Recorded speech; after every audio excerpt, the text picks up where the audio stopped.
मी प्रिनल मेघराज भोयर, राहणार खरवड. मी बबनराव भोयर यांच्या शेतामध्ये प्लॉट पाहायला आलो. आज प्लॉट पाहण्याचा कार्यक्रम होता इथे प्रियावानाचा. प्रियावनाचा. या व्हेरायटीमध्ये बोंडाची संख्या खूप असून याचं जे बोंड आहे हे खालचं बोंड आणि वरचं बोंड जवळजवळ सारख्या प्रमाणात राहते.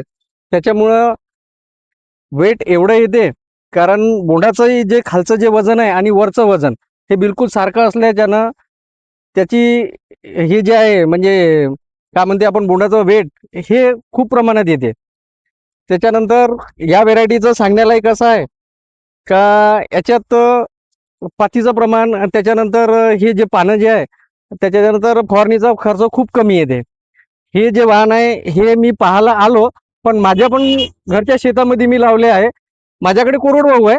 तुमच्याकडे किती पॅकेट आहे प्रिनल भाऊ? माझ्याकडे मी यावर्षी 5 पॉकेट लावलेले आहे.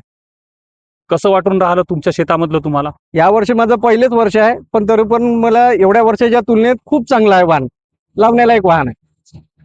किती उत्पादन आतापर्यंत तुम्ही घेतलं प्रिया?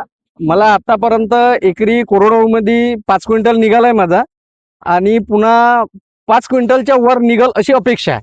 म्हणजे कोरडवाहूमध्ये. 2025 मध्ये इतका पाऊस हा, हा. आहे आणि तरी पण. एवढं म्हणजे अतिवृष्टी झाल्याच्या नंतर जे आपण पाहत आहोत की कपाशीमध्ये उत्पन्नाचा रेशो फार कमी आहे. यावर्षी उत्पन्न कमी होऊन राहिलं शेतकऱ्याला. बरोबर. पण अशाही बिकट परिस्थितीमध्ये प्रिया हे वाहन शेतकऱ्यांना चांगलं प्रतीचं राहील, चांगलं चांगल्या प्रतीचं राहिलं. राहिलं. बाकीच्या व्हेरायटीच्या तुलनेत यावर्षी प्रिया हे वाहन खरंच चांगल्या प्रतीचं राहिलं.